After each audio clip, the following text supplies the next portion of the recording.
I wanted to put this one on the back end. Here's a great example of an idea. Here's the problem. It's round, it's heavy, it's fragile, they don't ship well. You wouldn't put that in a box, you can't shrink wrap, it doesn't go on a pallet. What do you do with that? How do you get this from the field to the picnic where you've got 100% delivery, 100% quality product, and no waste? You make them square. That's what you do, you make them square. So that goes on a pallet, that can be shrink wrapped. When you have a truckload of watermelons, everybody who ships watermelons, when you have a truckload, you know that the bottom layer or two is going to be destroyed because as that truck is bouncing down the road, you've got hundreds of 20-pound watermelons on top of 20-pound watermelons. Well, if you make them square, you put them on pallets, you stick them in trucks, and now you can get 30% more on every single truck. And the capital equipment cost is a box where you stick your watermelon in when it's about this big, and it comes out like that. Now, we don't have those here in this market yet. Those go to industrial applications where they're making kiwi, watermelon, something or other kind of juices. They're making the little watermelon chunks that they serve at the market. But in the Japanese market, you'll see square zucchinis, square cucumbers, square onions, square watermelons. And it really makes some of the processes for even processing that much more simple. So I would love to take some of your questions. And here's my contact information, of course, so that if anybody has any questions or would like to talk a little bit about lean or how to go lean, happy to help with those questions. But any questions? Anyone have a question for me? Mr. Logman. The only thing I would add, very good, this is a process. Once you finish, you're not done. You just start all over. Because as you go along, things kind of go back.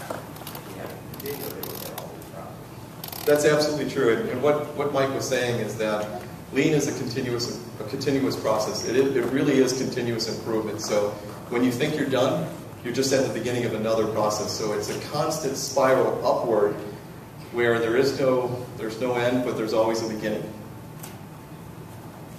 Mr. Burke. All right, Jim, I'll bite. How did you get the watermelon square? How'd you get the watermelon square? All right, let's look at that. So what the challenge was posed to a group of college students originally. And they said it was kind of a joke because no one thought that they could make a square watermelon. And they said, well, how do we get these on pallets? And some of the solutions were to build these cardboard sides and all these things that add cost, add time to the process that people in the field, farmers aren't going to do. If you have a pallet and it has cardboard sides that are this high, what are people going to do? They're going to make a basket with the watermelon. Some are going to slam dunk it. Some are just going to throw it over the side, and then you got damage before it even leaves the field. So the group of college students came up with this box. It's actually green acrylic with a door, and that's where the vine goes in. So when the pumpkin's about 6, 7 inches in diameter, about like this in the field, they grab a box off a truck that's running along the field, they stick the watermelon in, they shut the door and latch it shut, and in about 2 more months it comes out like that. And what's really neat about that process is no matter how much water you put in there, no matter how much fertilizer you put on there, growth naturally stops when it hits the edge of that box. When it gets like that, it stops. So they don't have to monitor the process. They don't have any inconsistencies in the process because they all look like that. So now they've got farmers who are, bucket brigade, taking a watermelon, hand it to the next guy, they take it, they put it on a pallet, guy comes out and shrink wraps them, forklift comes, takes them off to a truck, and they're gone. And this has gone large scale, actually. This has gone to fields for acreage, where they're doing watermelons of that size and shape by acreage. So it was the box. How come we've never seen that here in the United States? It's one of those things that's, we have vast space, we have unlimited trucking and transportation. We look at things like we have unlimited resources, but when you condense that down to an island like Japan, and they have a lot less available farmland, they have limited road infrastructure, things like that, and it's a very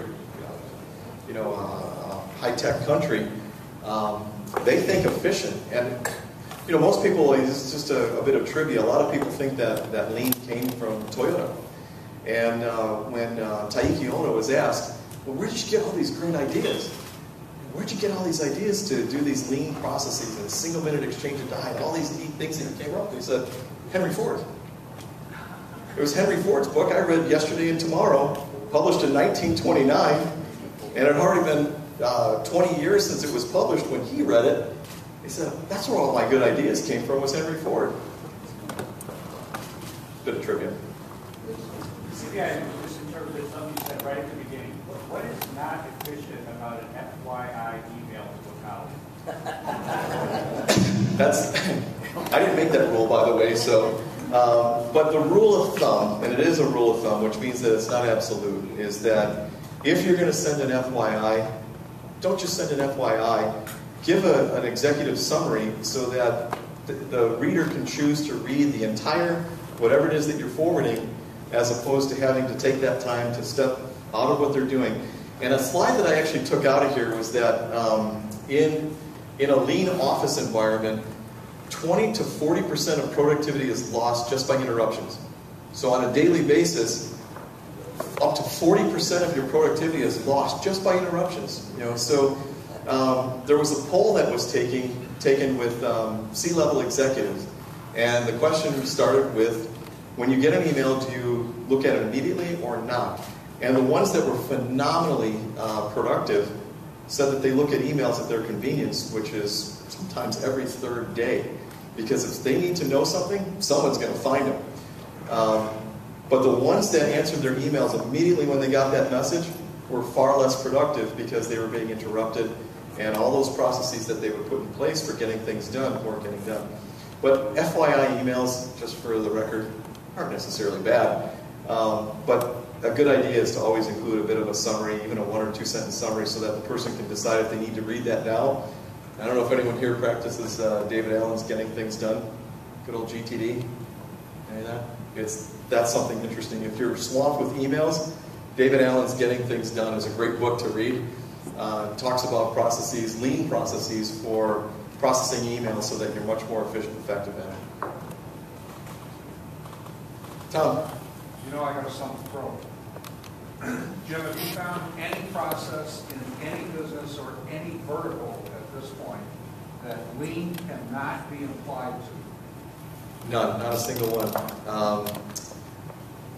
Not a single one, none that I found. So Tom's question was, have we found any vertical, any process, anything really where lean could not be applied? And no. As a matter of fact, about 20 years ago when I really got interested in lean, and how I got interested in lean was, I'm a junior engineer, I'm working at Sanford, and scrambling to design and build these machines to increase our capacity. And the CEO, Hank Pearsall, comes down and says, come on, we're going into a meeting. And I get in the meeting, and it's me, my boss from engineering, all the marketing folks. They said, we're going for Walmart business. And all the marketing guys are, woohoo! They're all excited, they're all jumping up and down, and all the engineers are looking at each other like, oh no. You know what that means. Yeah. So he gets them all revved up. Hank Pearsall gets the marketing guys all revved up. They're charged about this, right? Then he turns to us and he goes, oh, and by the way, we need to be making 1 million Sharpies per day out of this facility by December 31st. And so here's me, right? You know, not a whole lot of experience at that point working with C-level executives. I said, Hank, it's September. And we're not halfway. And he said, you'll figure it out. Yeah. And so the after discussions were, of course, about budget. Well, you know, how do we quadruple our budget so we can get, no, I don't think so. You're going to have to find that efficiency and effectiveness from within. So right then and there is when I got my first trial by fire lean. And we had to have some real discussions with the plant floor and folks. We went out and generated ideas. We implemented those ideas, and we were able to make 1 million Sharpies per day out of the Sanford Bellwood facility by early December. Mr. Park? You talk about the communications of sharing the big picture with your employees. I work for not-for-profit. I always have to try to bring back why the effort is versus the big picture. that's a great thing, and I did not cover that here. There's a lot that I didn't cover. I want to say that it's, you know, in the 30 minutes that we have to talk about it, there's volumes. I mean, we can have this discussion every day for weeks on end. But Mr. Park's question was, you know, sharing the big picture with the whole organization, and that's important because really anybody in your organization should be able to convey your elevator speech. Anybody in your group should know what the mission is and should know how to effectively convey that to anybody inside or outside your company. And that's very, very important. That's part of the idea generation. If they get the mission, if they understand where the company or organization is going, they'll be able to contribute in ways untold. Am I getting the hook? Yes. All right. Well, thank you. Thank you very much.